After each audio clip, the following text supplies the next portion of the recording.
Well, good evening, gang. John Beasley and I are going to share the microphone today, and so I agreed to open. I've done that once or twice or 22 times or something of that sort. And I don't read it all off and I don't have it all memorized like Tom does. We missed their presence here. I don't know, he may be in Canada tonight. They left, I believe it was last Saturday morning, and went to Detroit to visit friends who live there, which they've done before. And then they were going to go up and spend several days in Canada. I asked him where, he didn't know, so he said, Jim, I'm just along for the ride. So Tom really knows how to be a good husband to Susan. Yes, dear. Yes, that's it. That's right. Puts her in the driver's seat when she wants to be, and he gets along just fine. So we miss them, and we're looking forward to seeing them back. We have a skimpy crowd tonight, for which I apologize to our speaker. He don't have a full audience of people back there staring him down and asking him hard to answer questions and offering comments that sometimes I'm tired anyway. we don't want to hear. So we should be a pretty pleasant audience tonight. And but we're glad all of you were able to come out tonight. Here this first part of June, frequently, a lot of people, just like Tom and Susan, take off and go somewhere. And of course, they went to cooler weather, which is smart. That's a thing you kind of like to do in August, go to Canada. But this time of year, if you intend to go to, to New Orleans or down to Galveston Island or down to Miami or something, well, you want to do it as early in the summer as you can. But thank you so much for coming tonight. I think you all know how the format of the meetings are, so I won't drag you through a long thing on that, but we give our speaker up an hour to talk, and then we ask questions. We ask him to stay up here at the front while we do the questioning, interrogate that boy a little bit, and then we will ask him to retire and chair and get comfortable, and any of you who want to do it, and I know several of you will, can come up and give us a 5-minute comment of addition to what the speaker said, or disagreement with what the speaker said, or just don't come up and give us a recipe for brownies. That's not on the menu. Although it probably wouldn't be a bad thing, would it? Like brownies. But tonight we're fortunate to have a good speaker, and Alan, I asked him how he did Brunton, or if it was Brunton. He said, no, you got it right, it's Brunton. He's going to come and talk to us about some things that are good. It's not a political subject that should have our ears turning red with increased heartbeat and all that, getting inflamed, but how we can get our life under control and use our cognitive ability using music. And I'm looking forward to this because I grew up in a musical family, as I've mentioned a time or two. My mother was an organist, and so I was just like being a preacher's kid. I was on the pew every time the door opened, for a service or a wedding or a funeral, didn't matter. Jim was there. I probably got more hours sleep sometimes when I was very young on the pew than I would have ever wanted to imagine. But music I loved, and I only took a couple of years of piano, just got some basic skills. I never studied another instrument, but I loved music, and so I felt very fortunate when I was just starting in the 10th grade. A fellow asked me, he knew I was vocal, so he asked me to come and sing for a combo he was putting together. So I didn't sack groceries or dip ice cream during high school. I played parties. We'd go down to the Winfrey Point for a big party, or out to the Naval Air Base out there in Grand Prairie or wherever. You know, people had us go all kinds of places. So that was a job where you met a lot of interesting people and you actually did something on your job that you enjoyed doing. How can you rate that? So I continued, I had 2 part-time jobs in college when I was doing my accounting degree out at UT Arlington. And one was office job, but I continued in the music. So I was doing that for money for 7 years. So I just always thought music was a great thing, but I knew I did not want to be a traveling musician. I had a couple of friends who did, and one was a well-known drummer who, you know, beat those drums all over the world, and he finally burned out on it when he was about 45. Probably thank goodness for him. He didn't drive himself into the grave. But music's a great thing, and it is very, I really subscribe to the feeling that it's very good for us. It can be different kinds of music. We all relate to something different, but it's a very good thing. To me, it was always very relaxing and peaceful and something I enjoyed. And I think I developed a certain amount of appetite for just about any kind of music except rap. So that's just because if the musician is not carrying a tune, then I don't think too much about it being music. When he's just going da da da da da da da da da da da, you know, I don't know. It's to the beat of the music, but it's just not musical to me. But just about everything else, I can listen to symphony, and I could listen to old Chuck Berry, who died here a couple of weeks ago. In fact, I performed a lot of his music, including on the stage out at Fair Park. Man, people love that. And we loved it. It's fun. So music's a great thing. So that's all my rhetoric on that subject tonight, just as an introduction to the speaker. But welcome him. He's talking about a good subject tonight, and I feel confident we'll all get something good out of it. Probably without too much controversy. So come on up and give us a dose of it. That's right. Thank you. Good old Tom has left me a little bit dry because since I had been here once before at the other location, I'll get back over that. We got to get something up because part of my presentation is on video. It is on my computer. And last time I was here, the projector was here. So when I walked into the room, I saw this screen. I thought, there's going to be a projector. There's some things here that'll make it very interesting. You won't be able to get it onto that video, but it's going to explain a lot of things better than what I can. I have a limited vocabulary. I went to school in Oklahoma. So what I'm going to do is just open the computer, and while I'm doing that, tell you then a little bit about my background. Just the projector. Yeah, is there a... Right behind you there. There it is. Okay, thanks. No, my undergraduate and graduate studies have been in applied vocal music. And I did sing on the Fair Park stage with the Dallas Opera for 8 years. Ta-da. And I hope that I'm not going to disappoint. You know, is this hooked in then through your camera, this place right here? No, but No. we normally. But you don't. But you can hear me because I used to sing opera, so I know how to project and bounce the sound off the walls. Now I have a question before you get deep into your presentation. All right. If you can angle that Toshiba, I can get it in the video space. Yeah, where do you want it?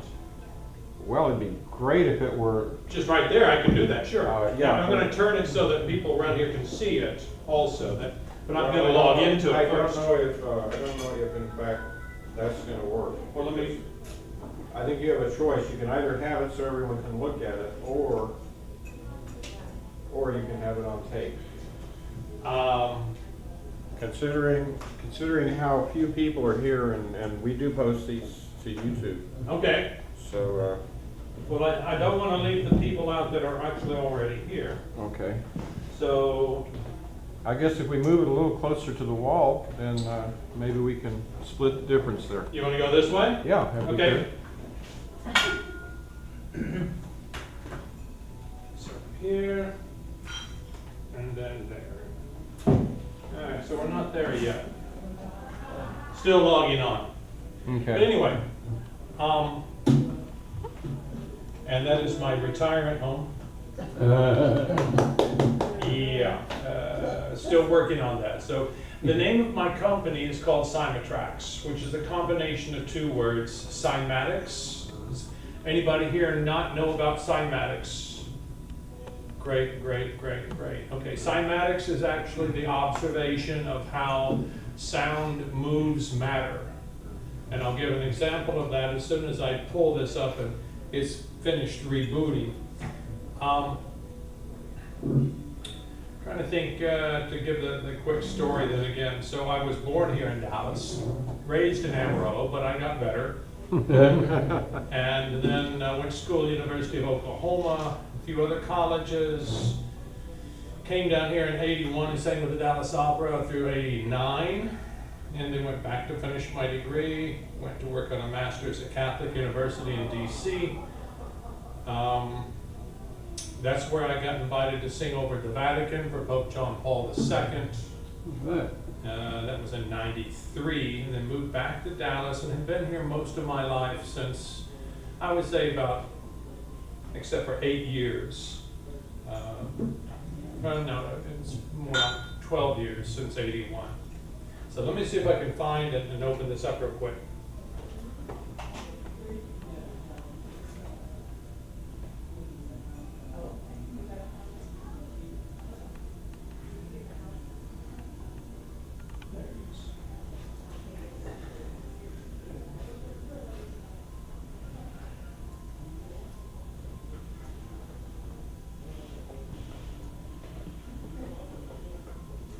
This was actually the presentation that I just made last night over in Fort Worth.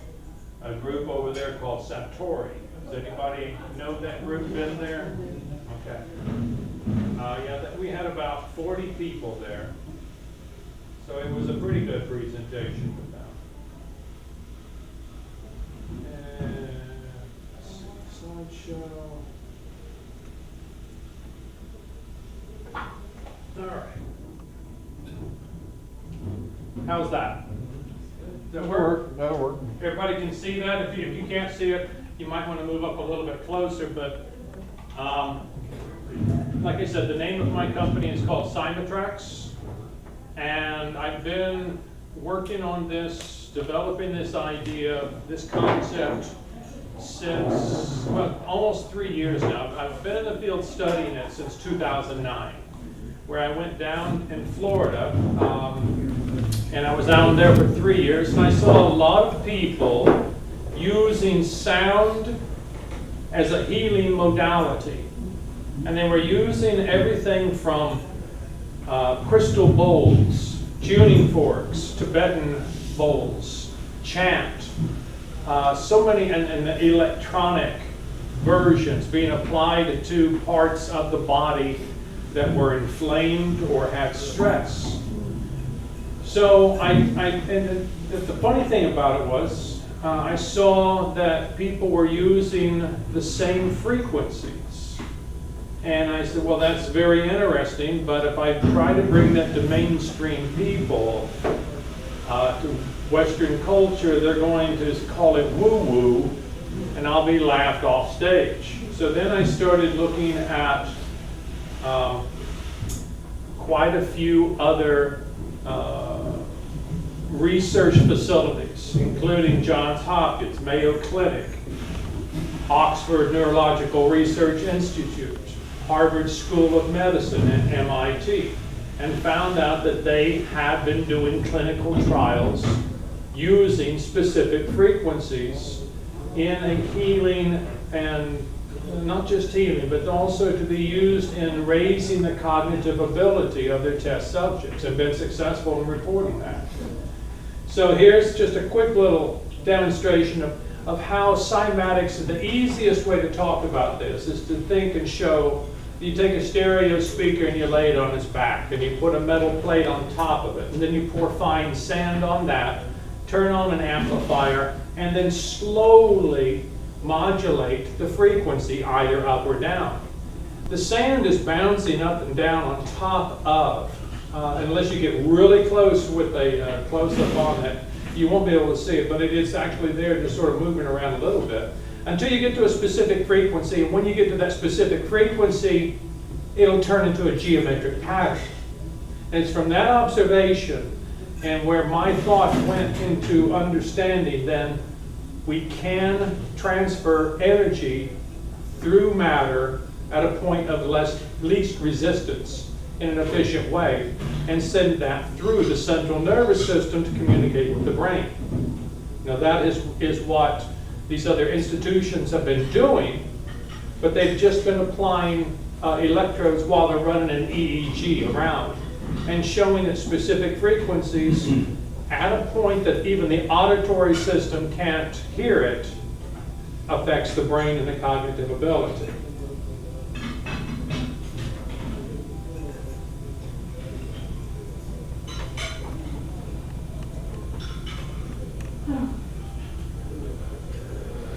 The film you are about to see has no characters. You see the sand, and it turns into a pattern. If you stare into your imagination, Can we get a microphone over there? the effect of cymatic Yeah. frequencies. Let's see if we've got enough length for the mic.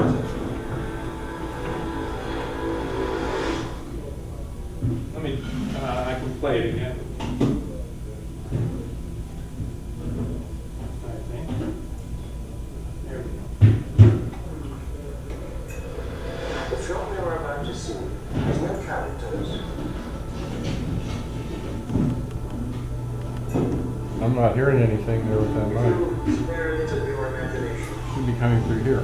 It's coming through this one because I got this microphone. the effect of cymatic frequencies.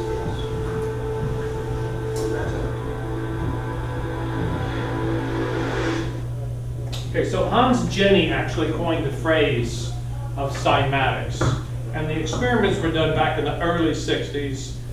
Great demonstrations were done in the mid to late 60s. But it's now being brought about into understanding of how cymatics actually does move matter. This next slide is talking then about the product that I have, and what the software does is it will take an audio digital file, analyze it, create a data output file, so that when the user listens to it, they will have less stress, and it will increase their cognitive ability. So whether it's Lady Gaga or Lawrence Welk, we have taken specific frequencies that these institutions have identified, worked through, and moved through efficiently through the central nervous system. The software that I have created locks onto those targets, those specific frequencies that are positive in nature to raising the cognitive ability, and then we reduce a little bit of volume of those that are disturbing, so we don't disturb the quality of the recording. And I've actually got a couple of examples, even up on my website, cymatrax.com. I've got 5 different genres there under a tab called Take the Challenge.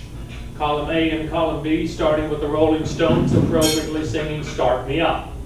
There's also the Girl from Ipanema, Willie Nelson, Mozart, Adele, and some headbanging music.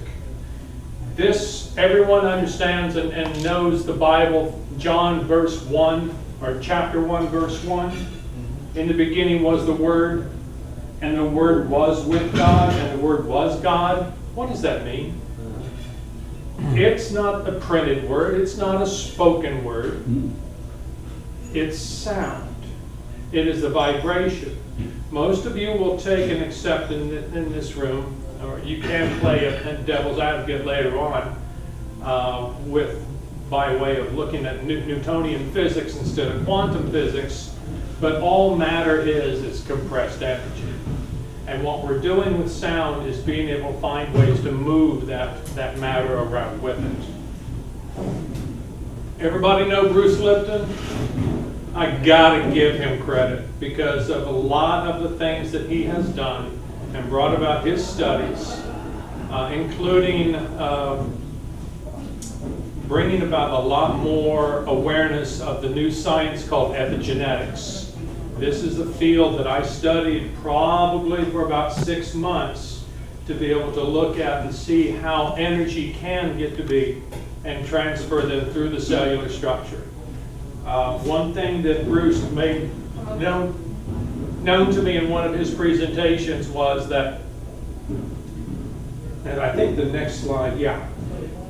This was a slide that he uses in his presentations now.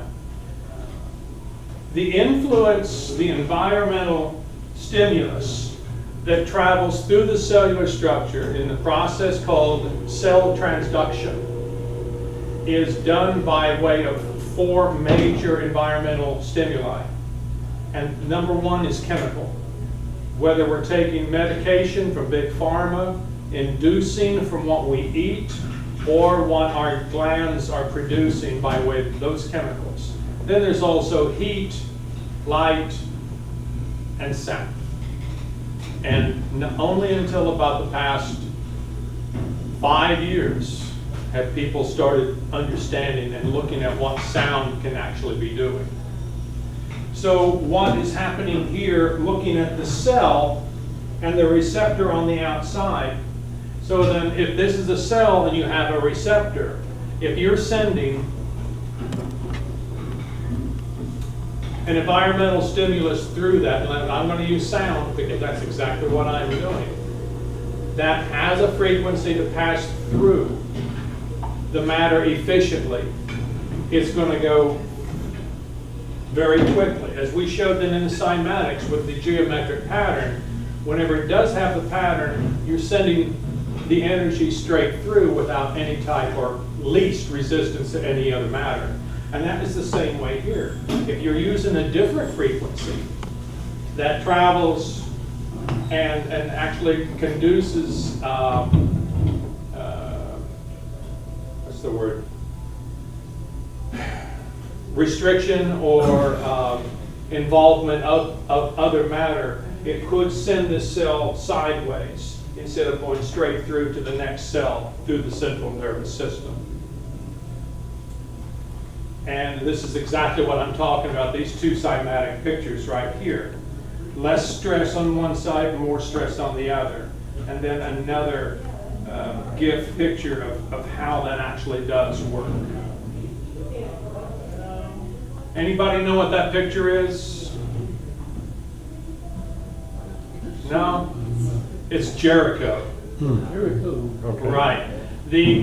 Within the studies that were shown, all of the horns that were used, they weren't just different kinds of horns just to make noise. They used actually the same sized horns that were all playing the same note, the same frequency. And it was with the disruptive power of that that caused that to break down. Now the reason why I'm showing this is because of an aha moment I had back in 2006 when I owned a bed and breakfast and a 4-star restaurant in Palestine, Texas. This is a picture of the Fig Tree Manor. And when we took it over, inside of my office was a double side-by-side industrial freezer. It was hot. It was noisy. It was almost unbearable to go in there, especially during the hot part of the day. So I asked the refrigeration guys to please take the compressor and the fan and lower it under the house. The house was pier and beam. And they placed the compressor and the fan on 2 18-inch cement blocks in between 4 of these piers. Everything was fine for about 6 months until I went under the house, and there I had a plumbing problem. So I had to fix the problem while I was there, and I did fix it. And after I fixed it, then I went over, I said, I better take a look and make sure that nothing's up against the fan of the compressor. When I got over there with a flashlight, I was amazed that every corner that was closest to those two 18-inch square blocks, the cement had disintegrated. It had turned into powder and fallen down. And that was from the vibration and from the frequency of the compressor and the fan. And they didn't run all the time. It wasn't a constant thing. But it made me think, okay, if sound is actually breaking down this hard matter, what's happening to the water fluidity of our central nervous system? How easy is that influenced? And we don't know about what's going on. So I started looking at that and started thinking then about what is it we can do, or what are we doing to subject ourselves to poor health, limited thinking, set ways without being able to offer ourselves healthier solutions. So I started looking at many other clinical trials reports from companies, or countries actually. This report is from Canada, and it came out back in 2014 about the adverse effects of the giant wind turbines. And their final conclusion was that if your house is within 1 mile of one of these large, and I'm saying the large, I don't know, there's smaller, different sizes, but it's what, and they show the size of the wind turbines in their report. If you live within 1 mile, you're 85% more adverse to having health risks and problems, just because of that giant. We don't know. Has anybody here recently, I guess it was about 2 weeks ago, I read a report and I saw it even on the news. 3 whales dead off the coast of Scotland, off of the east coast, out there in, was that the Aegean Sea or what's Irish Sea. They have tens of thousands of wind turbines out there. We don't know what kind of adverse effect they're having to the fish life out there and what's going on. But we do know that it is being disrupted. If you think about it, sound travels so much more efficiently through water than it does in the air. And that's the reason why you can go, or like whales or orcas can talk to each other 50 miles away. They know they can hear each other because the sound just travels through there. So then there was another study that was done from India. And they were looking then at truck drivers and their trucks. And they did a report and found out and reported that I think it was 80 to 82% of all truck drivers were having digestive problems. The reason for that was because of the constant noise, vibration, and frequency of the engine itself. And this was also breaking down the trucks. The recommendation was, and conclusion was, to soundproof the cabs of each truck, which we all know is not going to happen. I drive an old Lexus RX, and it was rated as the second quietest car, SUV available at the time. The number 1 was Cadillac, but there were so many other good things about Lexus that I still drive that. They stopped soundproofing that car a few years ago. Now that the only car that Lexus soundproofs is the LS, their big luxury sedan. But it is, after I drove mine for as many years as I have, I refuse to buy any other car that is going to have the outside noise be as prevalent as what older cars have been, or other cars have been.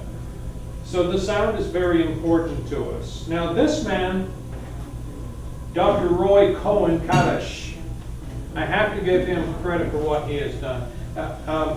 This group, I'm sure, has watched the television series Through the Wormhole. Yeah? No? Oh.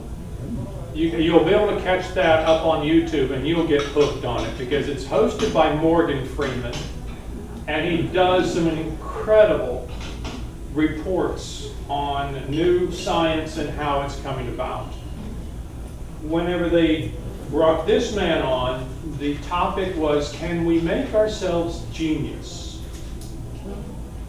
And what Roy had done in his clinical trials was he had taken test subjects and baselined them with an EEG on the scalp and had then ran that baseline while they were playing a video game. Then they turned on frequencies that were also on the scalp at a low level, and their cognitive thinking went up, which is pretty amazing to begin with. But the most amazing thing was they brought the same people back 6 months later to retest them again for a second trial, and they re-baselined them a second time. And that second baseline was still higher than the first from the previous 6 months without any type of extra application of those frequencies, which shows that we can rewire our synaptic nerves into a new programming of our subconscious ways of thinking. So this is a great way of understanding what is, I mean, personally, what has happened. There, does anyone know about a company called Cytec? Cytec actually took over the governmental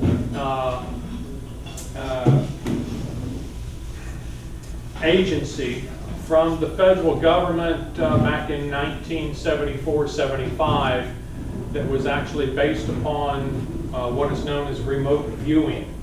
During the Cold War, the 50s and 60s, we tried to get people to envision what was going on in the Kremlin. The Kremlin was trying to get their people to envision what was going on in the Pentagon. And they spent multi-millions of dollars doing that. Well, they looked at all types of cognitive ESP and all kinds of things. I contacted Cytec back in 2009 to find out about how and where it would be the best way for me to get my IQ tested. And I knew it was pretty good because I have a very good understanding of my ability for mathematics and problem solving. It was rated like in the top 5% of my classes when I was in grade school. But they gave me this company online. I paid $80 and took a 3-hour test. Came back that my IQ was at 130, which is at the bottom line of what they call the genius level. Well, that's not even going to get me a cup of coffee. But I said to myself, okay, well, maybe I'm not just fooling myself because they're saying I've got some smarts about me. So then I started going back and listening and working. I took a lot of the music that I had, and I had started as a classical musician. I stopped listening to classical music, and I started listening to ambient music. And you know, the ambient music is like that background music in movies that you couldn't sing it if you had to, because it doesn't really have a theme to it. It's just there. It's just line upon instrument it just goes. There's no meter to it. So I took that music that I found, transferred that from a 440 hertz to a 432 hertz, and did about 50 hours worth of that music and started listening to it every morning when I got up with my headphones on and started to do my meditation. Well, then moving back to Texas, I started my company, Cymatrax. And I started thinking about some things to people. And I said, well, wait a second, I need to get those documents that I got from seeing what my IQ was. And I looked and I remembered, no, I'd gone through 2 computers since then. It's probably on one of those hard drives. So I went back to that same company again, bit the bullet, paid another $80, got another 3-hour testing on my IQ. It came up to 142. Within 7 years of listening to this music that I had transformed every single day. Now then, there's other variances also. I'm not going to put the blame just on this. I have also cut the cable. I don't watch television commercials. I really watch what I'm subjecting myself to everywhere I go by way of sound. There's an Italian restaurant up in Plano called Covino's. I love that place. You can go up there and take a bottle of wine. And I was there, and they tried to set me next to one of their display cases that had a generator running really loud. And I said, no, I can't sit there because it will agitate me, the vibrations. And they went, okay, suit yourself. Wait another 20, 30 minutes. So I did. Which brings up to the point of understanding restaurant business. Most restaurants don't want you to sit in their restaurant and talk over old times. They want you to in, eat, turn the table so they can put somebody else in that chair. If you think about a lot of these new chain restaurants, that's exactly what their MO is. They teach their employees to smile, everything is great, everything is fantastic, the service is super fast, everything is loud. Is bouncing off the walls. I went to Nick and Sam's, the place, if people know about that place, down on Maple Avenue. Very fine dining restaurant. Just, you know, a lot of the beautiful people. I think my bill with my date was about $360 with wine and steaks. That's too beautiful to me. Yeah, well, it was my birthday. But the food was great. The service was fantastic. The noise almost made me have a heart attack. It was so loud, everybody yelling and screaming. They had a baby grand piano 2 tables away playing. I couldn't even hear it. That's the MO, and I talked to the general manager and the assistant general manager 2 different times, and they say, yeah, we get a lot of that. The same thing goes then with retail. I talked with a retail consultant who does small chains inside of malls, and I asked her, is this true, what I heard about taking recorded music, modifying it so that it will help the customer come in and make an impulse buy? By way, then they're shaking, they're jittery, they're looking, they see something pretty. The salesperson says, oh yeah, we just got this in, this is great. Look, we got it up on a picture. Okay, is it my size? It's my size, I'll take it. And they walk outside into the mall where the music has stopped and they're breathing again, going,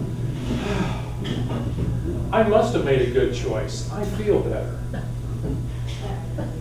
Psychology is playing its way in sound, and people are now finding out that sound is real. It can be a benefit, or it can be used as a weapon. Guantanamo Bay, all of the prisoners there just get blasted with music. Usually it's headbanger music that we all would, you know, screaming and loud. But it breaks them down emotionally, it breaks them down physically. The siege on Waco, everybody remember that? 12 flatbed trailers went around that building with giant speakers on it, playing Nancy Sinatra and Lawrence Welk, which would make me set fire to myself, but they did, you know, start a fire inside of the compound. That's when it all burned down.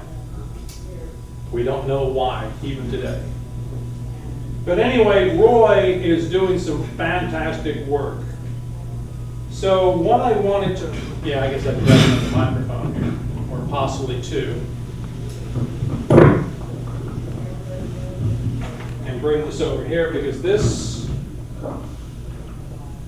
maybe you can hold this one. Here. Just right about there. Okay.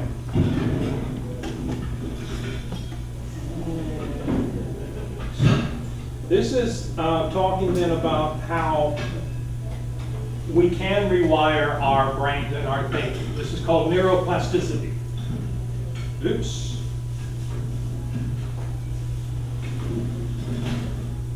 It's kind of hard doing it from this angle. Not so long ago, many childhood, that it was hardwired and fixed by the time we became adults. But recent advances in only the last decade now tell us that this is simply not true. The brain can and does change throughout our lives. It is adaptable, like plastic. Hence neuroscientists call this neuroplasticity. How does neuroplasticity work? If you think of your brain as a dynamic, connected power grid, there are billions of pathways or roads lighting up every time you think, feel, or do something. Some of these roads are well-traveled. These are our habits, our established ways of thinking, feeling, and doing. Every time we think in a certain way, practice a particular task, or feel a specific emotion, we strengthen this road. It becomes easier for our brains to travel this pathway. Say we think about something differently, learn a new task, or choose a different emotion. We start carving out a new road. If we keep traveling that road, our brains begin to use this pathway more, and this new way of thinking, feeling, or doing becomes second nature. The old pathway gets used less and weakens. This process of rewiring your brain by forming new connections and weakening old ones is neuroplasticity in action. The good news is that we all have the ability to learn and change by rewiring our brains. If you have ever changed a bad habit or thought about something differently, you have carved a new pathway in your brain and experienced neuroplasticity firsthand. With repeated and directed attention towards your desired change, you can rewire your brain. Thank you very much, Vanna White, for your assistance. So that's exactly what I was talking about, like what Dr. Roy had done. But they've given it a name. So with my software, and when I spoke here last time, I didn't have the software done.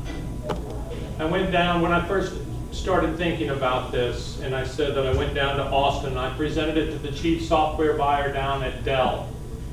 And he dropped his jaw and he said, if you can find someone that can actually make this software, and I can guarantee you there's not a single person at Dell that has the skill set to be able to write this code, it will go global in less than 1 year, because people will find out the benefits of what this can and will actually be doing. So I did a huge search. It took me 8 months to find the right person, and I found a software scientist. The algorithm for this is just extremely complex, and what I've done is taken the clinical trial information, the frequencies that were used by those institutions, and have put those into a format so that they will hold on to, analyze an audio file, and I say audio file instead of a music file, because it can also then work on books on audio, because every single spoken word is spoken on pitch with a frequency. So what we've done then is we can lock onto those, and then those other frequencies in between that make a shake, we can reduce those, and then still make it so that whenever we listen to the I use happy birthday to you as part of my explanation here as well. But we can play that music over so that you can't hear any difference. So everybody here know of the group Kool and the Gang? One of their founding members, Sir Earl Toon, lives here in Dallas, and he heard what I was doing, and he emailed me his latest recording. And when I took that file and then I ran it through my software and I put both versions onto my cell phone, we all went out and had dinner, sat over, and he listened to both of them using my studio headphones, and came back and he said, the first one was sweet. It was pinpoint clear. I could hear each and every note. I had so much energy, I felt like I could dance all night long. The second one was murky. It made me want to roll up into a ball and go to sleep. And I said to him, the second one was yours. And he said, Alan, we have to get this to every recording studio in the world. I want to be the face of your company and take that to the studios. And I said to him, Toon, I feel very flattered. I mean, he's the Grammy Hall of Fame member, but he hasn't had a hit in 30 years. And so when I told this to somebody else that I met, she said to me, well, my best friend is the PR agent for Taylor Swift. Would you like to meet her? And I said, yeah, just make that meeting happen. So I'm still waiting for the phone call on that. So I want to get into understanding about white noise, because everybody know what white noise is? The example sounds like running water. It is the mass collective of all frequencies. It is the frequencies that are in between there that can travel through efficiently. Looking at this gradient slide right here, that can travel through efficiently, and then those in between or on the outside of those efficient frequencies that make us shudder and jitter. Whenever you're thinking about a lot of things, a lot of people now then are using white noise generators. Possibly as large as something like this. They put it next on their bedstand, they turn it on at a low level, and they hear that rushing water. And if you have so many things on your mind, you're trying to depress it, white noise is a good way of depressing it. Because the brain is like a computer. It has a processor and it has RAM. And whenever you send so much data, and like I said, the frequencies within white noise, millions of frequencies. You're sending that data into the brain to process and to identify. But we can't identify each one. So what is happening there? The processor is reducing what we can think. So by listening to the white noise, we do reduce those thoughts that we are having. It will shut it down. Plus, those frequencies that cause a little bit of vibration within the central nervous system give us a little bit of a massage to go to sleep. After we stop those thoughts, the vibration of the central nervous system stops, we can go to sleep. Makes sense, right?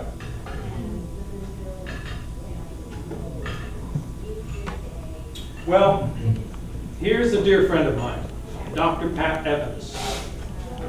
She is the chief pediatric neurologist at University of Texas Southwest. When I told her about what I was doing, and her specialty is autism, when I told her what I'm doing, we had a 3-hour lunch at the hospital. She said, Alan, I get it immediately. I want to do a double-blind test of clinical trials at my own cost from your software once you get it produced. Because I think we can elevate what you're doing, get it out to the public, raise funds, and we can redirect and tune your software, changing the directed targeted frequencies into frequencies that will address the needs of the autistic community.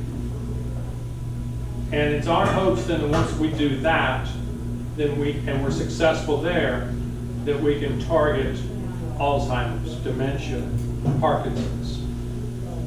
I spoke with another, just a dermatologist, research scientist, PhD doctor this morning, and she's moving to Dallas within the next week. Offered her own scientific laboratory at UTSW. And when I told her about what I'm doing, she said, I gotta be a part of what you're doing. My father has a lot of, what is it? He's now a venture capitalist. He invented HDTV. So whenever he sold that patent, he's got money to be able to go out and do all kinds of things. So we're going to be bringing this out to the public here pretty soon. So the companies that are in competition with what I'm doing are apps that people put onto their phones right now, that one of them actually is by subscription of $10 a month, and they have 100,000 users. So that's the type of money that's being brought in at this time. My app will be actually quite different.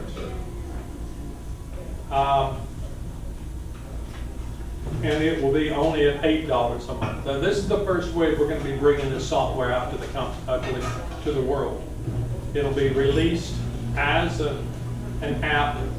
People will be able to download it to their phones or onto their computers and then run their music they already have through that. However, there's actually 5 ways we can use the software.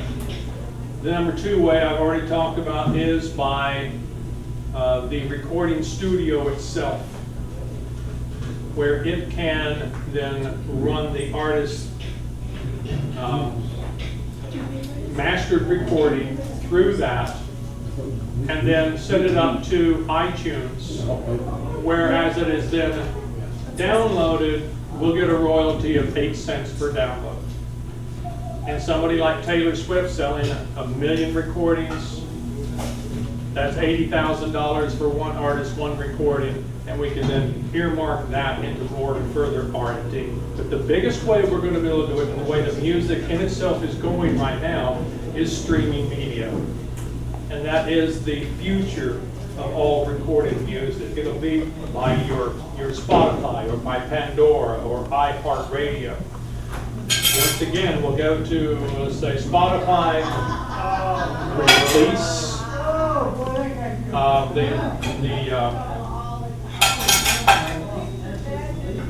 the user will be able to hit the upgraded version, and then we'll be able to, for 8 cents a month, be able to listen to our software, which we're going to be calling organic music. So if we get 1% of the Spotify market, and they have 100 million users right now, well, you can do the math there. It'll just be something really, really nice to be able to go further into the R&D. Ultimately, what I have visions for, and I told this doctor moving here this morning about this, what we're looking to do in the future, and another reason why I put Bruce Lipton's picture up there is because of understanding epigenetics. And he talks about within one of his presentations of the epigenetics about the strands of DNA. And for the longest time, we thought that half of the DNA strand was junk DNA because we couldn't figure out what it was for, what it did. But now we figured out there are switches within those strands, old named junk DNA. You can have the cancer gene, but not have cancer. Or, using Cymatrax, using sound waves, you might have cancer, and we're hoping to go then into R&D to be able to turn that switch off. Maybe it'll be a daily bath of certain types of frequencies that we're able to apply. But when I told one of the leading endocrinologists of the country who was in town a month ago, speaking to 1,200 others, she said, it seems logical. It really does. So that's what I'm talking about. That's what I'm bringing to you. And we have so many people that are looking forward to using this right now. I'm hoping that each and every one of you will then take awareness of understanding of the sounds that are around you and making the choices to just be careful. Think about the people working at the corporations in cubicles, fluorescent lighting above them. The ballast is buzzing. So many people there are stressed. If they'll be able to use, like my software, or just make even better choices about being aware of the sound that is there, they'll be able to have healthier lives. I think it was a little bit over a month ago, we had the women's Final Four basketball here. one of the head coaches from Iowa State, or the head coach of the Iowa State women's basketball team, gave me his card and said, as soon as you do launch, you call me on my cell phone, because I'm going to have each and every woman on my team using your software. Because they're all listening to music. Everyone is attached emotionally to music. You know, whether it's Farmer in the Dell or Baby Got Bumped. I mean, you know, it's anything is out there that people are emotionally attached to it. So all I want to do is make it healthier for them. And so that's what I've got. And now I guess we're open to Q&A. Any kind of question. Like I said before you ask, we do have the website up. There is a tab called Take the Challenge, where I do have all those genre. You can go on there. 92% of the people, including the group last night that I spoke to, actually took the challenge and came back and have picked either column A or column B, and they have picked the one where we have used the Cymatrax software to treat the audio files, and understood they could hear everything, they had more energy, and it just felt like they could work longer and harder. And that is exactly, I forgot to tell you that I've got another potential client, the National Training Director for Deloitte. I was talking to him and he said, I want this for all of our employee training audio. So they'll be able to listen to it without falling asleep and retain the data longer. So this whole field is just waking up. And what I'm trying to do here right now is to touch as many people as I can, just to say, understand what you're subjecting yourself to. I mean, think of the young child or the teenager who's going off to college.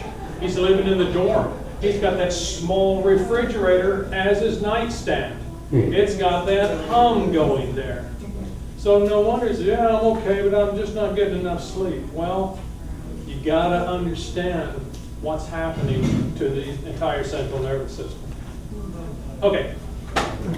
Okay, questions. Who's the first to ask a question? Yes, sir. Are you familiar with the work of Professor J.C. Bose in India? The name is not familiar to me, so I can't cite anything about that. I've done so much research into so many different areas where I go, okay, so I'm going to know about it, but I'm not going to be any type of... Well, let me drop another name then. Okay. And see. Dr. Peter Guy Manners. It's familiar, but I don't know. Okay. Anyone else? Oh, I was going to say, once we do get into after the Q&A and people want to come up and, you know, and rebuttal or debate or something like that, you know, I would love to be able to show you the clinical data that we are using, that we have used, to show exactly how these specific frequencies are working for us. But that would be like me giving up the, you know, you buying corn stock in Coca-Cola and asking them, I want the formula as well. You know, so we just can't, again, that's all proprietary. You know, we've got to be able to hold on to a lot of that stuff. Have you dealt with the Monroe Institute? Yes, absolutely. Yeah. And they're doing some really, really fine things out there. I saw a report, I guess it was maybe on CBS Sunday Morning or 60 Minutes just recently, about using music to be able to treat a man with Parkinson's who was almost unable to stand by himself. And whenever he put in some earbuds and was listening to music of his genre, the beats that went through that, oh, it's just something else I didn't talk about that too. So everybody familiar with EFT tapping? Okay, this is the same thing we're doing in programming with ourselves. The tapping solution, whenever you take your fingers and you start making it on your body places, and you're telling yourself affirmations, I'm healthy, I'm wealthy, I'm well loved, I have all these abilities. you are actually sending signals through the body, which then the subconscious is going to take and accept as a program. So if you believe it, if you think it, if you know it, it will become a part of your reality. So if you think about next time you're driving and somebody in a ghetto blaster comes driving up beside you and you can't even hear, your music on your own radio. I know it's initially hard to be able to say, I wish they'd turn it off, but just think the poor guy doesn't even love himself because he's blasting himself with, motherfucker gonna cap your ass, just all these things that they're telling themselves that they are. Every thought that we have, we become. Everything we subject ourselves to, we become. I guess I'm becoming a double meat cheeseburger. So I guess we have a great opportunity for some phase change noise cancellation software. It's actually not going, well, yeah, you're right. It does cancel the noise. I think Bose is going to have issues where they're going to have something that, because we do have the clinical reports out now and about white noise and what it does. And I own Bose headphones. And I will not travel on an airplane without it because I put those on, I put on some music, I'm asleep. I can't hear the crying baby 2 rows next to me. But then again, you've got that white noise. That's one of the 3 ways they do cancel out the noise is a built-in white noise generator in their headphones. And what I'm saying is it can be detrimental. It will lessen your cognitive ability. Dr. Pat Evans actually told me about a report where they took autistic children and gave them music to listen to where they had added a white noise track. Their cognitive thinking went up. However, the same age children that were normal listened to the same music with the same white noise track added, their cognitive ability went down. Which is exactly what we're doing whenever we listen to white noise. And I told you about trying to get to sleep. You stop your thinking. Anybody who has an office with a white noise generator in it to be able to lessen the outside noise, that's exactly what you're doing. You're lessening the outside noise, but you're shooting yourself in the foot also because you're lessening your ability to make the best choices, best decisions. Okay, one more name drop here. I'm still not giving up on this. Royal Raymond Wright. Oh, absolutely. Yeah. Yeah, I actually dated a woman back in 2002 that had breast cancer. She went through chemo and radiation. Cancer went away. 2 years later, cancer came back. And she had this gorgeous, long, black hair. And it all went away during the chemo and radiation. And then whenever they found the lump again back in her breast, she researched and looked around, and she actually found one of the original Rife generators up in Canada with the plasma tube. Yeah. And she went up there and bought it and brought it back and was able to use it 4 times a day because she was a day trader and worked from home. So she was able to lie down and within 6 weeks the cancer went away. Without just nutrition, eating also. I mean, I know a man up in Addison who had a bad cancer, and he just went to nutrition. Didn't have a Rife generator. But we all know, I mean, did anybody here not know Royal Rife? Raise your hand if you don't know who he was. Okay, well, it's no problem. Rife actually invented a machine back in the late 20s, and in 1934 went out to the California Cancer Institute and cured 16 terminally ill cancer patients with his machine. The FDA came in, shut him down, said if you do that again, we'll put you and your whole family in jail. And the reasoning because of that was that the AMA talked into the FDA to do that. Now the AMA, everybody knows the AMA, American Medical Association. They also came out with a journal, the JAMA, which is funded by large corporations. Up until 1951, JAMA was funded by two major industries. One was agriculture, butter was one of the big ones. And the second one was tobacco. Every page you went through JAMA, there was a doctor smoking a camel. And they paid for that advertisement, and that's the reason why that magazine got funded, that Morris Fishbein, Yes. that was his name, who was the head of the AMA. And he went to go buy the Rife generator in the process. And Rife said, no, you're just going to take it and shelf it. Because Rife was not going to be funding the journal. So that's when Fishbein went to all these other doctors, paid them large amounts of money to say, quack, fish oil salesman, and put him down in front of all of the newspapers. He didn't have any way, including his own business partner.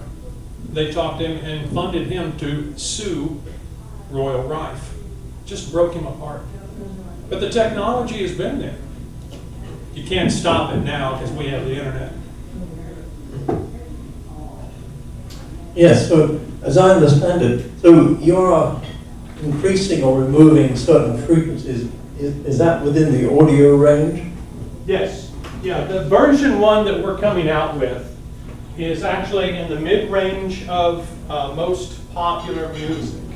So About what, 5 to 10 kilohertz or something like that? actually, Low. 5 to 6 is inaudible. It can be felt, but through the auditory system. Kilohertz. Oh no, millihertz. I'm sorry, megahertz. Yeah, megahertz. Megahertz. Or kilohertz. Okay. Thousands is fine. Yeah, well, within what the auditory system can hear, we also want to be able to understand and feel as well. But the initial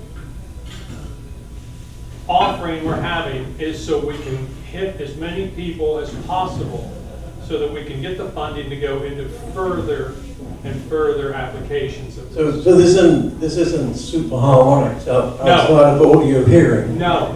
It's actually the frequencies that we are targeting within version 1 are all within mainstream, going down to something like, I don't know, 110 and up to like 840, somewhere around there. Yeah, because many people can hear up to even up to 15,000 Yeah. something. So I mean, because as like my age, you probably can't hear beyond about 12. Yeah. But apparently, so they're all within the now. So what you're doing is are you actually taking some it must be highly digitized then, and so you must be taking very thin slices. Otherwise, you would distort the music. Well, yeah, we're locking on to the frequencies that are played back, and the algorithm then identifies those as the file is run through the software, and then targets those, and then a filter is applied to reduce those outside of the targeted,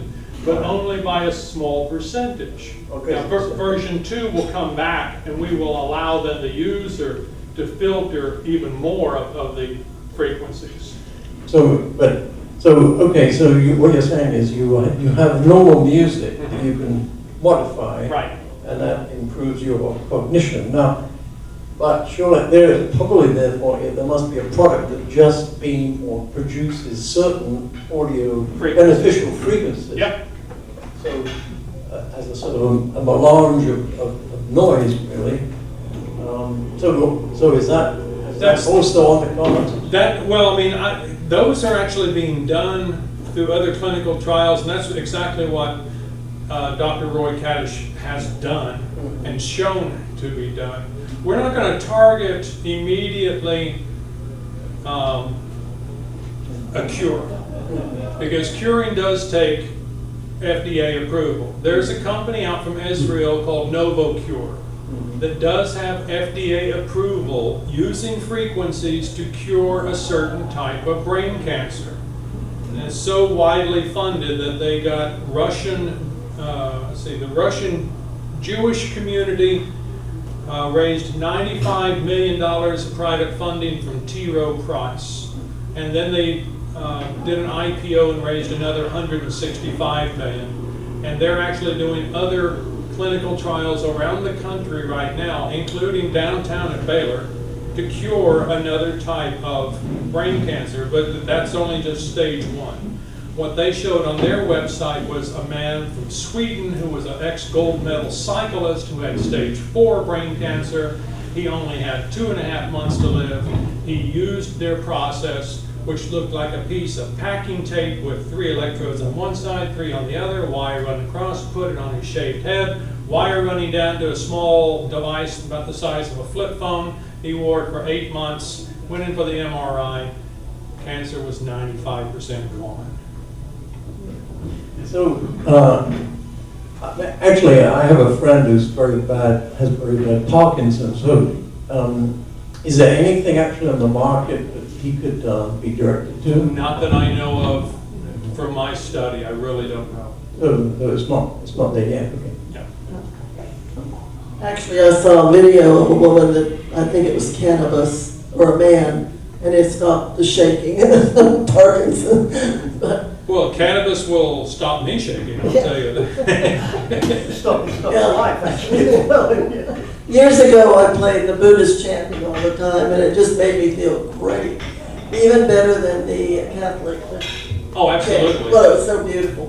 Have you studied that at all, chanting? Oh, I have, quite a bit. I went all the way back and understood then how the Catholic Church actually began to dictate what kind of music could be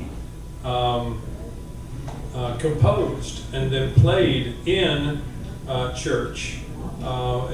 There's a big report on the diminished fifth and the augmented fourth. Back then was called the devil's tone.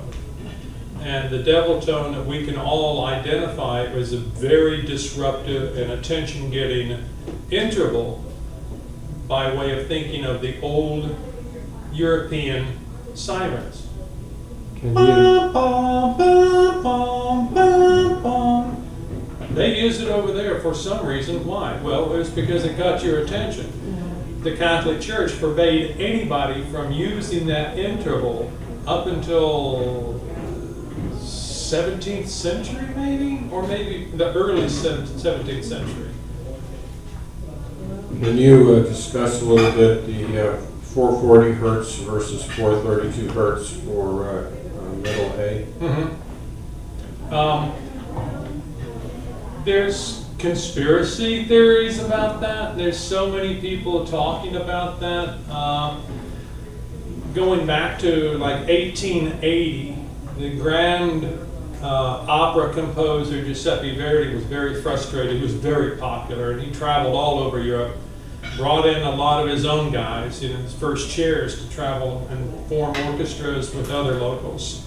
And he got so frustrated so many times because it took so long to tune all their instruments together.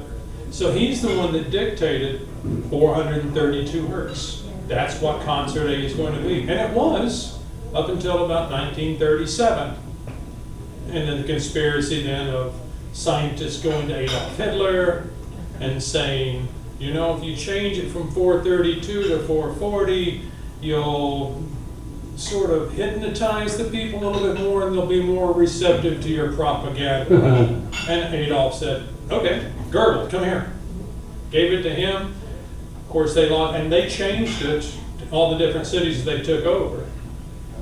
And in 1951, whenever all the research was done, the powers to be were given the reports of that, which wasn't made widely known.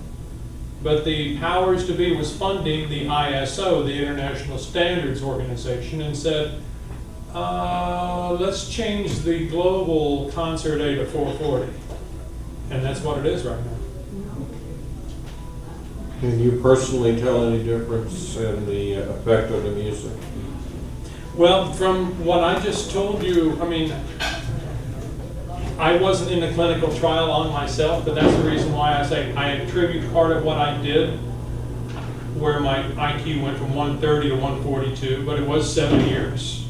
So maybe it was being suppressed. Maybe it was always 142. And it was being suppressed because I did say that I did modify my understanding of, no more commercials, watching, limiting myself to other types of music. I don't know. So it was either, all I know is that it did change from 130 up to 142. Yeah, I have a question about that because that intrigues me. Can you hear me without this? Yes. Reading? Okay. Ma'am, for the recording, please. About, For the recording. oh, I see. It's for that camera with that microphone up there. They'll play over the speakers and then I'll go over that microphone. Okay, that intrigues me. How you got your IQ from 130 to 142. Now to get a little back history, when I was young, now I'm in my 80s. So I wanted to become a part of Mensa in New York City because I thought I would be meeting interesting people there.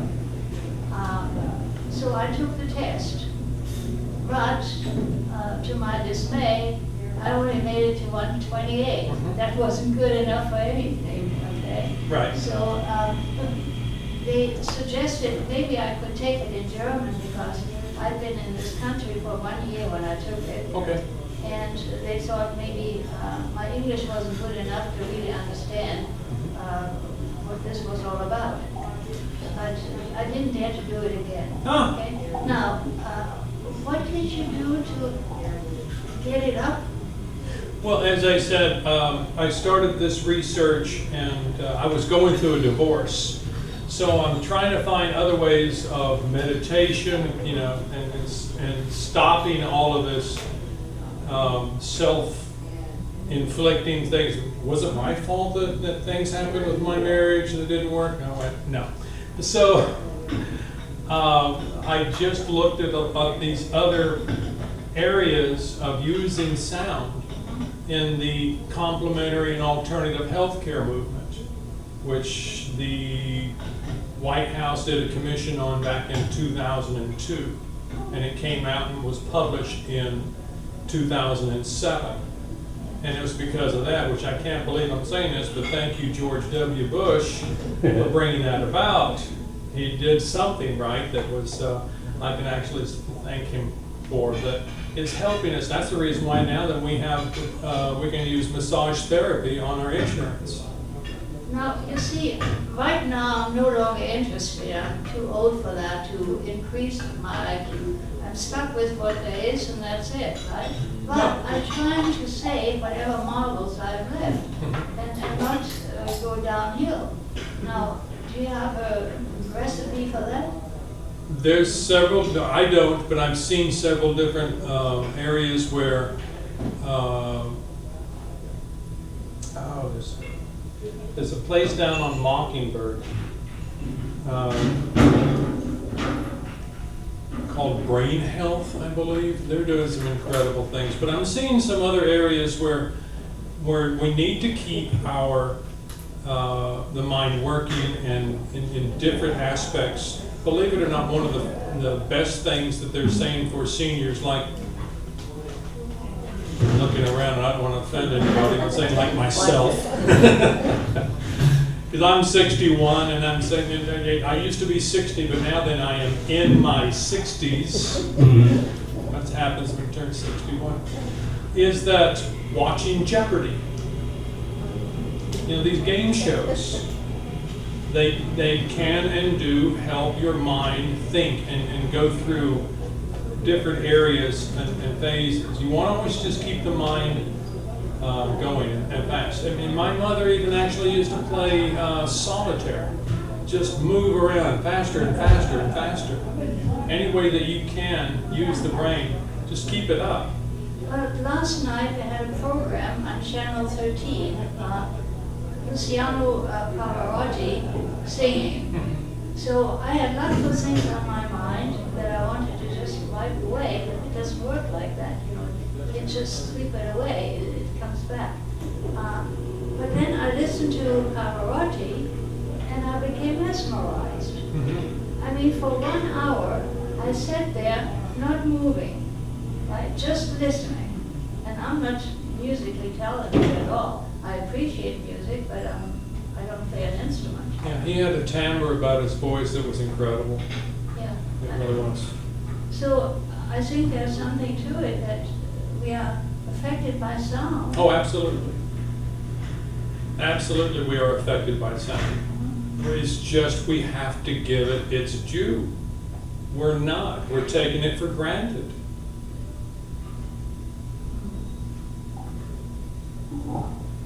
Have you taken into consideration the possibility that the difference in your two intelligence readings might have been due to the suppression of a marriage? Sure. Yeah, and like I said, it was, I mean, I don't know whether it was raised up or I had broken through what was repressing it and it was always at 142. I don't know, you're talking about 128, had you taken it in German, it might have been 140. We don't know. But until we actually go in and set clinical trials, but what does it matter right now? Until we do other clinical trials, we can say, this is what I'm doing for myself. So I don't know, like you said, it could have been repression. I was reading where a test done on the placebo effect for medical treatments, Yep. that they did a further test where the people who used the placebo were then told that they were the placebo people. The nocebo. Well, they continued to use it and continued to have the results. Yes. Yes.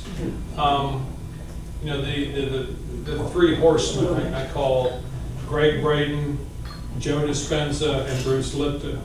Those guys have done some incredible reporting on a lot of things, including the placebo effect and the power of knowing and understanding. And blue zones. Yeah. Yeah. Helping the brain, turmeric, everybody's taking turmeric these days, I guess you read about it. Also 3 tablespoons of coconut oil produce ketones that stimulate the brain. It goes through the brain, what is that protection around the brain? It goes through it directly. So people, have really overcome dementia now taking coconut oil.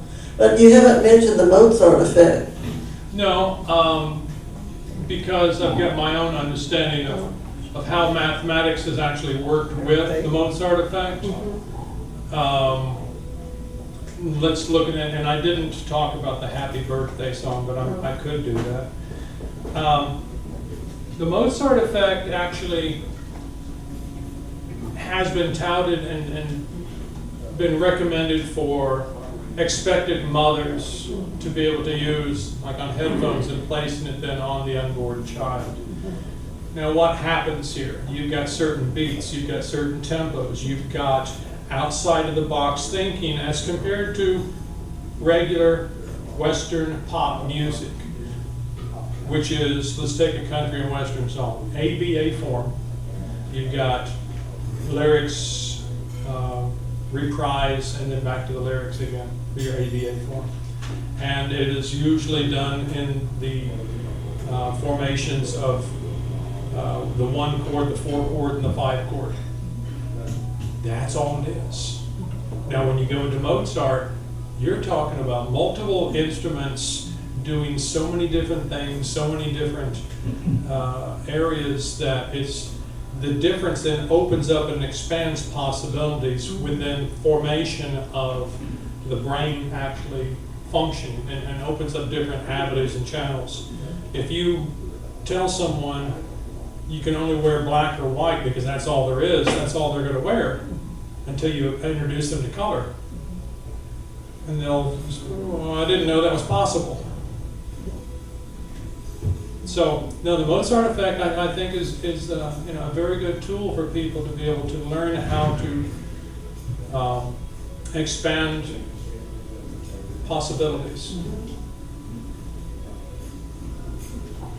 I have 2 questions. One is, Do you sing? Do you ever sing with opera on tap, for example? I used to, like I said, I gave it up about 3 years ago when my mother passed away. She was my biggest fan. I do have actually the recording of me singing Amazing Grace for Pope John Paul II on YouTube when I had black hair and weighed about 30 pounds lighter. My second question is, it sounds like those of us who have hearing aids are better off not to wear them unless we want to hear something. Is that true? No, well, I mean, it depends on what you're trying to do and understanding what frequencies can do. See, the frequencies can go not just through the auditory system, but on that one picture I showed, through the epidural system. I mean, you can feel, you can be influenced by certain specific frequencies that are going through the skin. So, now I wouldn't say, just forget the hearing aids. Just understand that the sound is going to move matter, no matter.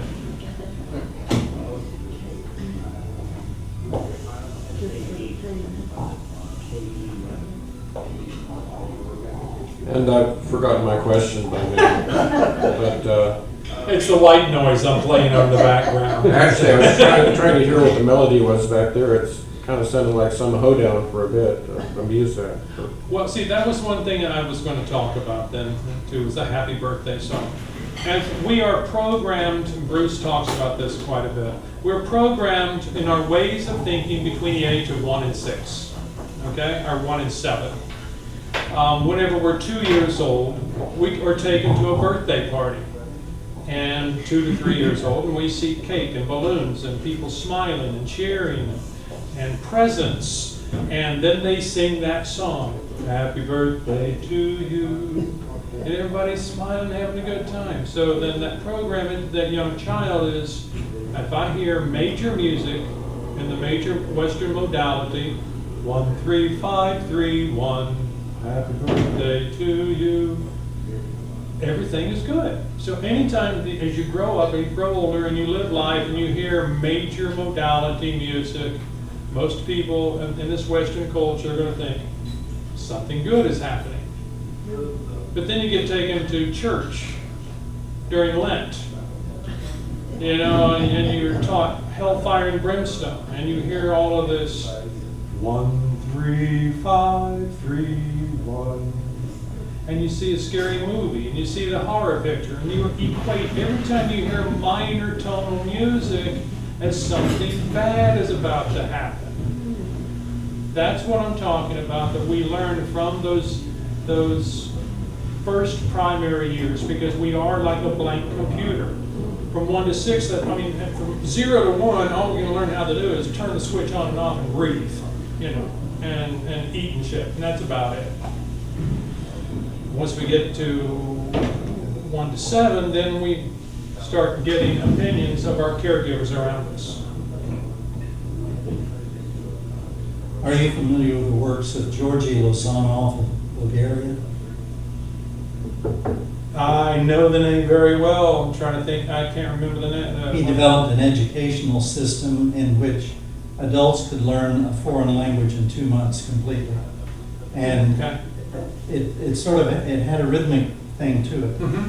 You breathed in as you were listening to a word, say if you were trying to memorize words, and you breathed out saying the word in cadence with a limited period of Baroque classical music in the background. Didn't work with any other music at all. And it was only, I think, 3 or 4 composers.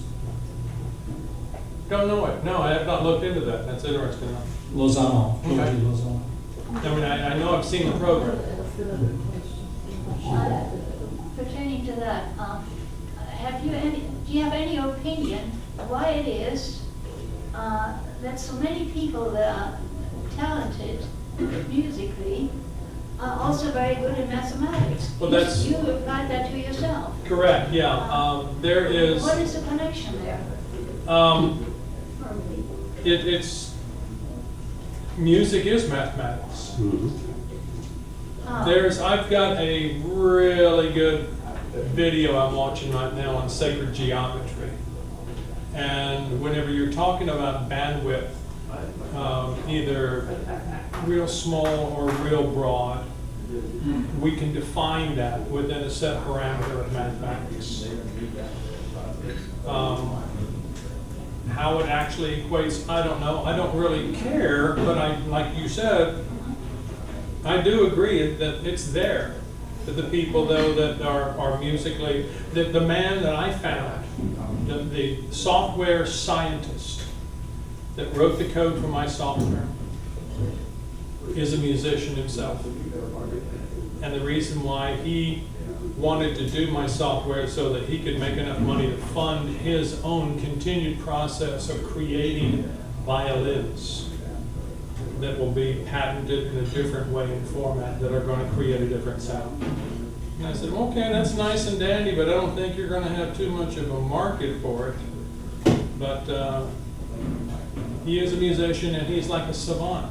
The man is just incredible. He actually created software many years ago that would identify, locate the amounts of oil and natural gas in the earth from a satellite feed. And he was working for someone at the time, and they got it all. He didn't get anything from it. So I said, look, we don't want that to happen again, so I'm going to give you 5% of my company right now. I want to go out there and make you a wealthy man, which I will do.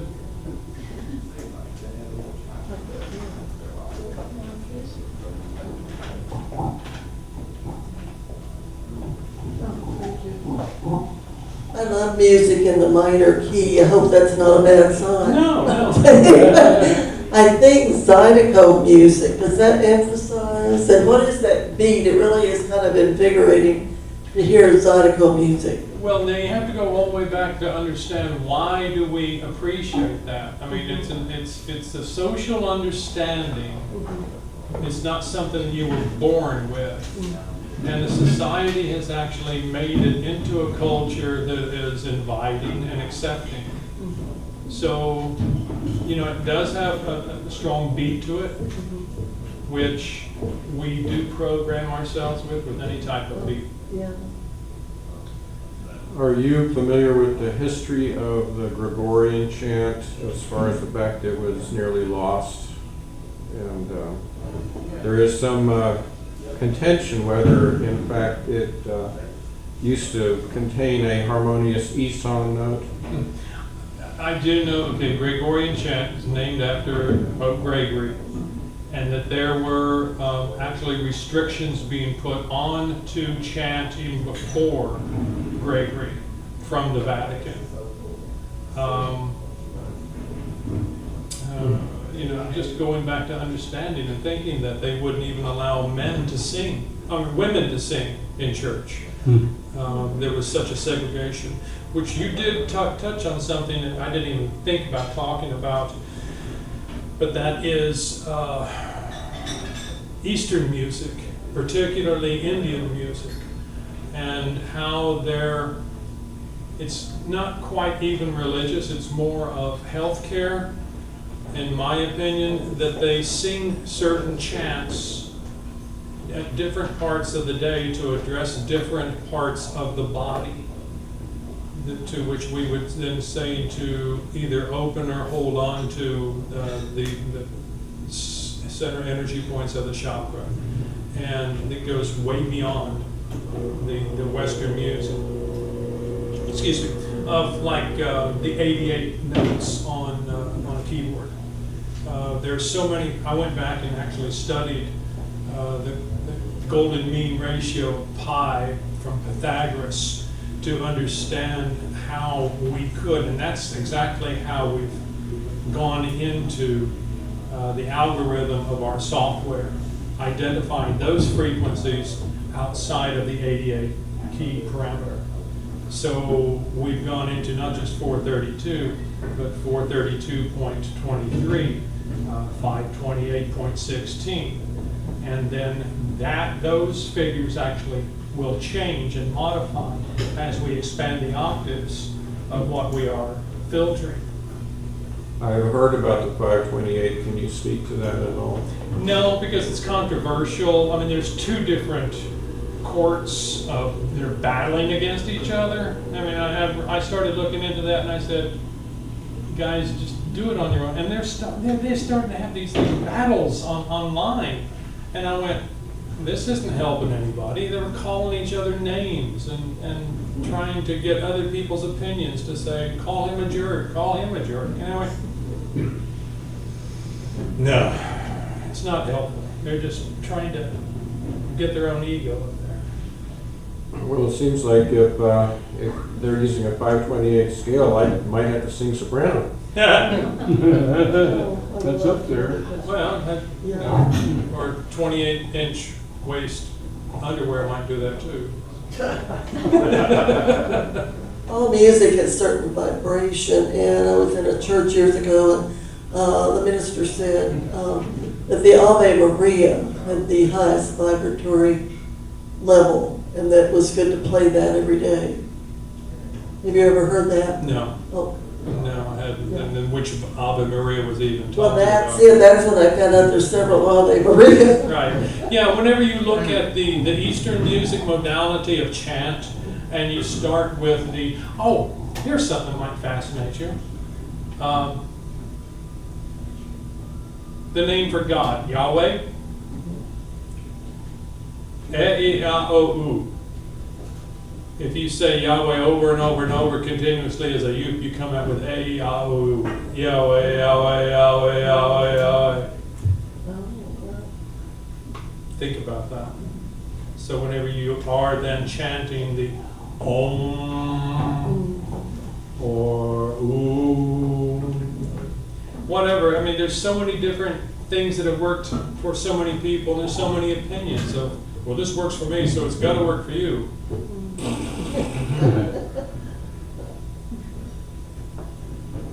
I think it's interesting that the Italian word for flower pot is aiuole. Okay. It has every vowel in one consonant. I'm going to pull up a website once we finish here. It's on YouTube, and I want you to find that because it is the understanding of sacred geometry. It's about 1 hour and 48 minutes long, and it's done through animation.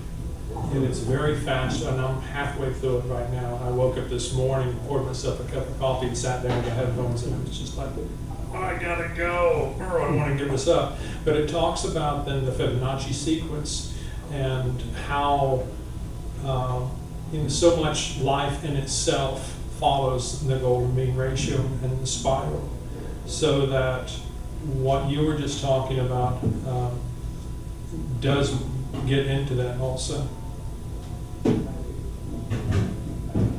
Are we done? Anybody going to come up and debate this now? Of course. Yes. Comment. You bet. Yeah. Of course. Of course, we'll always make some comments. Okay. Come on. When do we want to cut that off? I don't think I would debate any of what you said. I thought it was all very interesting. We went over some of my notes. Everything in the universe is frequency patterns. All matter is frequency patterns. It's not solid matter at all. There is no such thing. It just appears to be solid matter, but it's just simply frequency patterns. And frequency weapons are the most destructive weapons on Earth, and you don't hear about them because they're the most classified. I had a friend who used to be with the NSA, and he was telling me that I think back in the 50s there was a Frenchman who demolished buildings by planting the charges around the buildings and blowing them up, and he realized, wait a minute, I'm not putting enough TNT in there to bring those buildings down. I'm setting up a frequency pattern. So he designed a frequency instrument to do that, and he tried it out on a building that they were going to bring down. And it was so much more effective than he had calculated that several people got hurt, and the police came and arrested him. Well, the French military found out about it, and they came and took him out of jail, and he developed a more scientific machine with them, and they tried it out, and it was far more powerful than they thought, and some more people got hurt.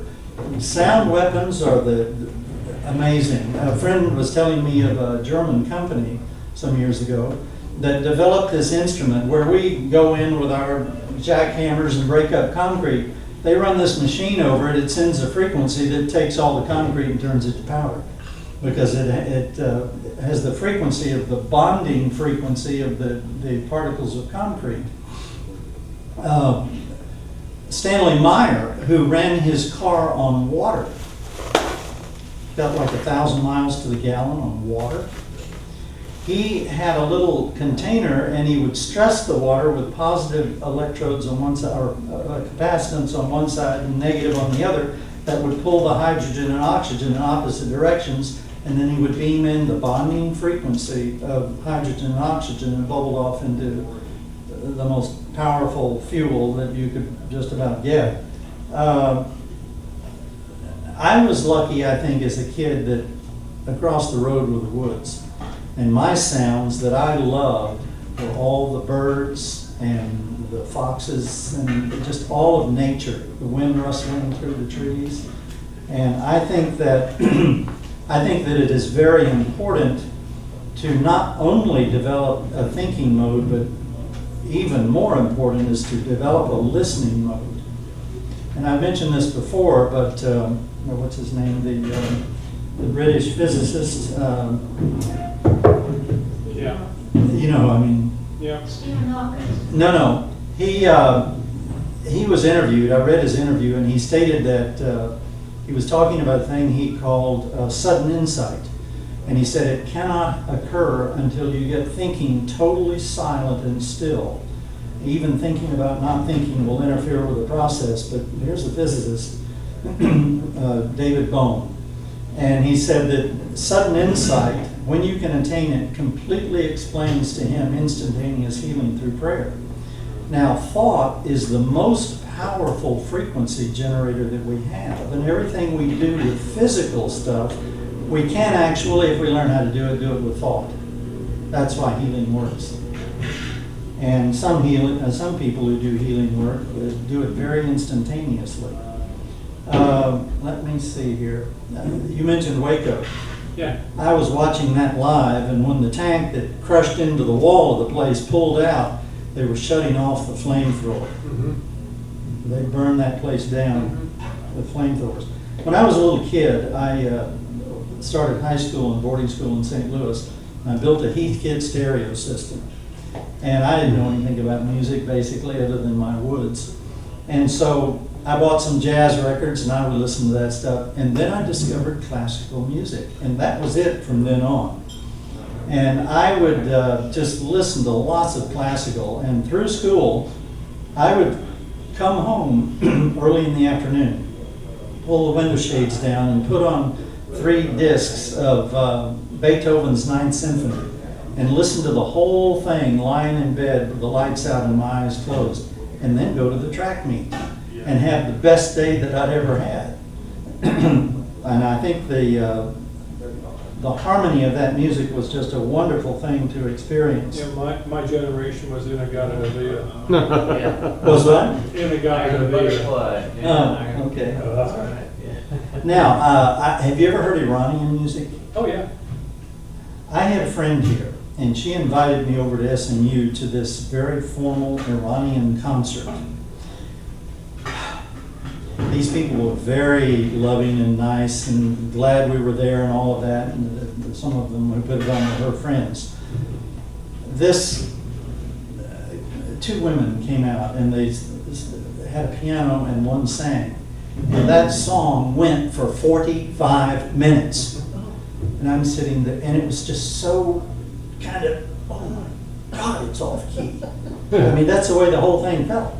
And then I thought, oh, there's got to be something better than that. Well, I listened to a man practicing on the piano. We got there a little early, and I thought, okay, he's nice. That's going to be neat. Well, he had retuned the piano into that Iranian weird stuff, and it was just more like that. It was like, oh God, it feels terrible. And the whole concert was that way, and pretty soon I looked at her and said, I'll just meet you outside. She said, I have to be polite to the people who invited us, but I'll be out there in a little bit. Later, I told a friend of mine who played concert music, classical music, about this, and I started talking about the Iranian music, and she said, and it made you angry, didn't it? And I said, yes, how do you know? She said, I had the same effect. I think the Iranians are not from the earth. If there are any aliens on this planet, it's them. They are totally different in their music. My mother also played classical music on the piano a lot, which I just used to lie on the floor and listen to. The classical is wonderful stuff, particularly certain selections of it, and that Baroque classical, I think it's, what are those, the ones that Lozano pointed out. I was later reading a book called The Awesome Life Force by Joseph Cater that was an alternative explanation of physics, and I had majored in physics, and I thought that made more sense than my 4 years of physics in school. But every now and then in the middle of a paragraph, he'd just make some statement that had nothing to do with what he was writing about. And in one of those paragraphs, he stated that the pinnacle of the development of music in the history of humanity is a limited period of Baroque classical. And it was the same stuff that Lozano used in his teaching method. It was very, very interesting. I think I probably covered it. Oh, sacred geometry. I got to know Linda Howe, who spent her life, still is doing it, in study of UFOs and alien stuff. She was a reporter in a TV station in Colorado and was sent out to look at cattle mutilations, and that's what kicked her off, because the cattle mutilations simply cannot be explained by any means that we have, because the cuts that were made through the flesh were between cells, not through cells, and we had no way to do that, so she got all off on us. In any event, she mentioned a few years ago when I saw her again, that there was this object that was found that had to do with, I think, the Rendlesham Forest stuff in England, when these soldiers reported a flying saucer that had come down in the woods. There was this object, and somehow it went wrong, but they picked it up and found it. And it was an object that had flown into the Earth from another planet and had a mission, and was to fly back when it was done, they figured. But it had no electronics and no moving parts on it. But it had intricate geometry all over it. And they figured the only answer to this is that the geometry itself has the intelligence and the motivating power to carry out the mission. Now to me, this is just mind-boggling. And everybody who had looked into that, it was mind-boggling. It was just so far beyond anything our civilization understands. But sacred geometry is a fascinating subject. Yeah, if you want to send me an email, I can send you that link to this program I have on sacred geometry that is just fascinating. Okay, let me get your email. Yeah, you can find it. Just remember the name of my my website is Cymatrax.com, and then it's info, I-N-F-O, at Cymatrax.com, and I'll send you like links that I have. I mean, I've got so much media, videos on my website that show so many different areas of what I've been talking about and what you're talking about. But this one I'm watching right now in sacred geometry, it's just fascinating. That's CYMATRAX.com. And what was that about? Info? INFO at Cymatrax.com. Oh, info at. Yeah. Okay. Well, I would like to respond by discussing music as a defense mechanism in a polluted environment. Some years ago, and I'm not even sure which year this happened, that's how devastating it was, is I went into a dentist's office to get some work done, and they gave me a fluoride bath for my teeth. And the fluoride was put on a plate on both upper and lower, and that was put in my mouth for somewhere near 25 minutes, best I can figure. And by the evening, I had a beehive in my mind. By the morning, I could barely talk. I had lost my mathematical skills. I could do a little simple addition and subtraction. I figured I was suddenly down to below 100 IQ, definitely. somewhere in the 80s as far as actual functionality. I felt like a drunk trying to fake it. And I actually got rather good at faking it since I worked for a large corporation and nobody noticed. I got one laugh, kind of a laugh back there. You got to realize how funny that really is. But I was always able to, a job would come in the door and I would look at it, I couldn't make it out at all, and I'd be like, well, let me see how I feel about it, and I'll get back with you. And so I got with some herbalists and went through 6 to 8 months of detox using herbs. And that began to restore things, but I never got my chess game back to where it had been previous. The whole abstract thinking, modeling ability was just wiped out. And it has come back a little bit over time. But then the other thing is I'm a videographer and I'm working around computers all the time. And one of the things that I have observed is you work on a long edit session and then there are these renders there, you're waiting on a render, and literally your mind goes to mush. And then it's kind of like it's this diminishing return over hours to where finally, you're barely even clicking your mouse every 5 minutes or so. I mean, it's to where you're not functioning.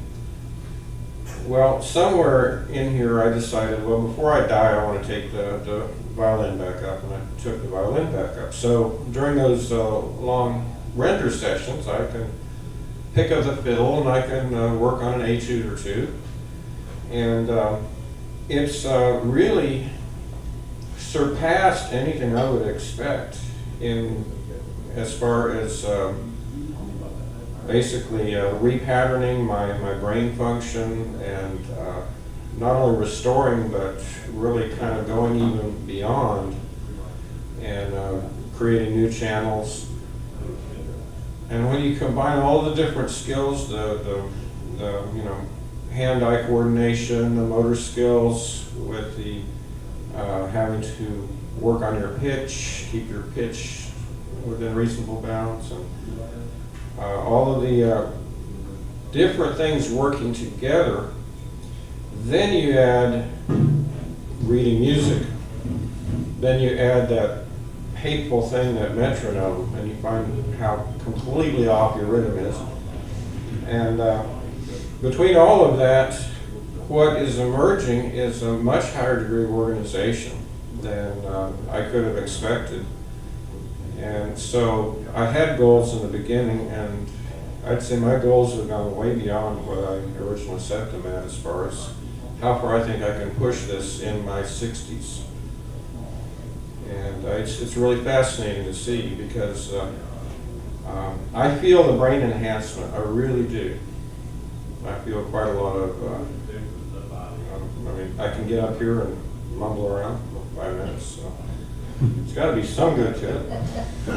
And I would put a challenge to you here to do a little bit of music afterward. Either, I can accompany you. You pick your key and do a few bars of Amazing Grace. I think I can probably do a little accompaniment there. No, my sinus has stopped up. Oh yeah. My God, listen to that. Listen to that. Okay, well, you could hum an E-song, and I can sing some to that. I mean, I haven't sung for years, but we'll look at something else some other time. Some other time. Yeah. I did want to say Pope John Paul, he gets the creme de la creme, and we don't. We got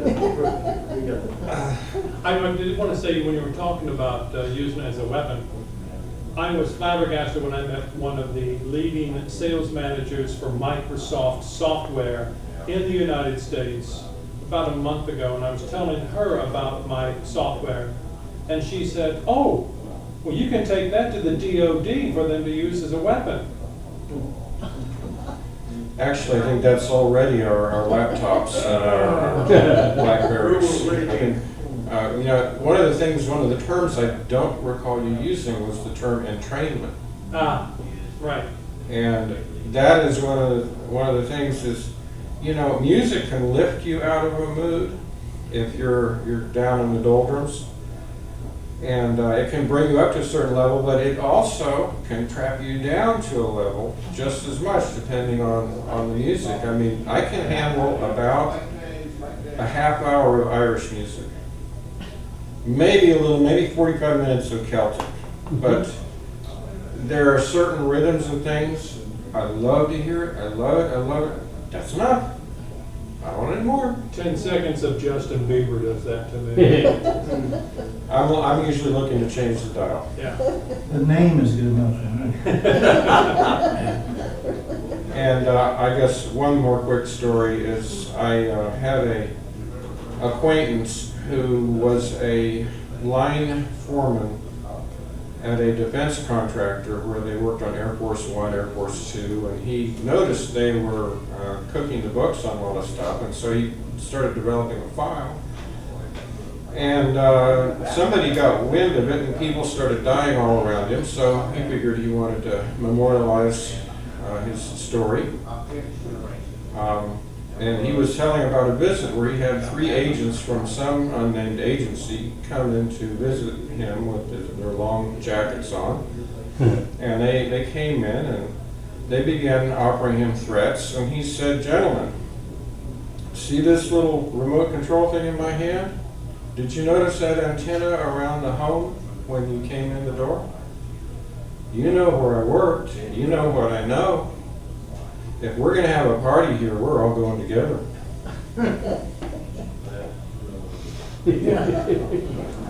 I have a question to generally. I mentioned this program I watched last night. It was Pavarotti.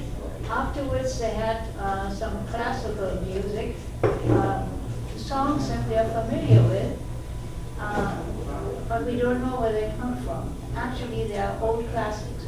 So they mentioned, for instance, that when they talked about Beethoven, that Beethoven's Ninth Symphony, his last symphony, is basically very upbeat. But his Fifth Symphony is kind of downtrodden and fatalistic. Now, I never noticed that. Did any of you ever discover that kind of a distinction between his 2 symphonies, his famous ones? Between the Fifth and the Ninth? The Fifth is militaristic. Yes. It's very much. But It's kind of like, you know, an Emperor's Concerto also is very militaristic. Strong beat. Not optimistic, it's aggressive and Militaristic. militaristic, okay, yeah. It's not uplifting to me. No. No, but the The Ninth Ninth is, is. the Ninth is supposed to be very optimistic. I never thought of it that way. Well, anyway. 2 things real quickly tonight, gang. One of the things I forgot to do when I was up here saying hello was to, particularly since I did not remember to bring the programs, I left them on my desk, to tell you about next week's program. And next week is the world in 2037. Ethical conundrums, challenges, and issues. Rob Olson, who's an associate professor at SMU, Cox School of Business, and he works with the International Risk Management Institute. He's going to talk to us about some of the things of having to do with genetics and a lot of the things that we're doing to bodies and what their effects are. I'm sure it'll be interesting to listen to. On your comments about the math and the music, I told you at the beginning of the meeting that I grew up, you know, musical in my family. And I think it's while I was still in college, and I don't know who triggered it, but I took one of these tests that show you what your likely capabilities would be. And that's, there's many of them around. This one is created by a firm out of New York City called Johnson O'Connor, if I remember correctly. And they have a facility in Irving.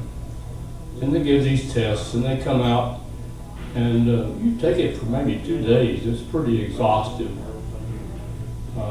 You get a verbal sit-down interview report from them when you finish.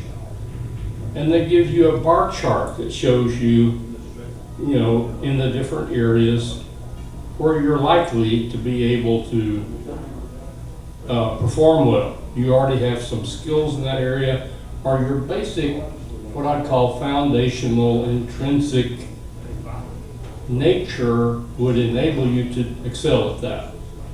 And like you were talking about tonight, the 2 bars that I had come up the highest were math and music. And I was interested in music. I grew up in it, as I told you earlier. You know, I worked in it for a few years at a simple level. And I liked math. I took all the courses they gave us in high school. I didn't have any problem with them. And I used that to become a CPA. I wasn't sitting down being a statistician or doing the work in an insurance company where you calculate and calculate and calculate and tell the insurance company how much to charge in a premium. But I used math because that was very natural to me. And so I got to see those things go together. And I thought, well, that's interesting. I've picked the right, you know, area to go into in my work, because one of their premises was, and I found this interesting, find one of the things that you're most likely to be skilled in and have that be your job, your career. Take the other and make it your hobby or your part-time job. And then you're likely to be a very happy, satisfied person. And so, you know, I did that. I used my numerical skills, being an accountant, and I used my musical skills in doing things that were musical up until about maybe 4 years ago, and I finally stopped it, stopped the music, and I retired 3 years ago. But those things do go together. And so then, about 10 years, 12 years, 13 years later, I don't remember the exact year now, I was working for one of the wealthy, well-generated family businesses here in Dallas. And one of the seniors had a son who was sort of floating like a leaf in the breeze from a career standpoint. And Daddy wanted to give him some guidance and ideas that weren't coming out of Papa's mouth, which would just be fluff, maybe even negative. So he went and paid for his son to go take the Johnson O'Connor tests. Well, guess what? The son was more interested in the guru, and he didn't want to hear what those people had to say. So we had this paid for subscription to go take that test. And it was the same one I had taken 10, 12, 15 years earlier. So he came by and he says, "Does anybody in the office be willing to go take this test just to, so it don't go totally to waste? I don't want to throw it in the trash, you know." So I said, "Yeah, I'll go do it. I like taking tests. It's fascinating to me." So I went and took it. And I thought, man, this really does look familiar. And I dug back through files, and being an accountant, I file things. I found my old tests. You could just about lay those things on top of each other, and the bars were exactly the same. So it was basically intrinsic. It was built into my system. That's the way I was programmed. My genes were that, whatever. I don't pretend to understand it. But to me, it was fascinating to see that although I had gotten a lot of education after that, and I had a lot of work experience in different areas after that, that skill set was identical. It was still there. And thank goodness, I was in the right area. So I ended up doing, I'll say one more thing so then I'll shut up. I ended up doing a lot of recruiting and career counseling as I got older in my work. And I can't tell you how many times somebody would come in and sit down across the desk from me and say, "Jim, I have this job down at ex-petroleum company, and they're paying me, in today's dollars would be probably $175,000 to do taxes on stripper, which is shallow oil wells in the state of New Mexico. You know, I could do it with a 10th grade education if they just sit down and showed me the work and the forms I put the numbers on. I am bored to tears. And I said, I can give you some very good counsel on that. You came to the right person today. So I told him about the test, and I said, you ought to go spend the money. It costs you $200, $300, $400 probably.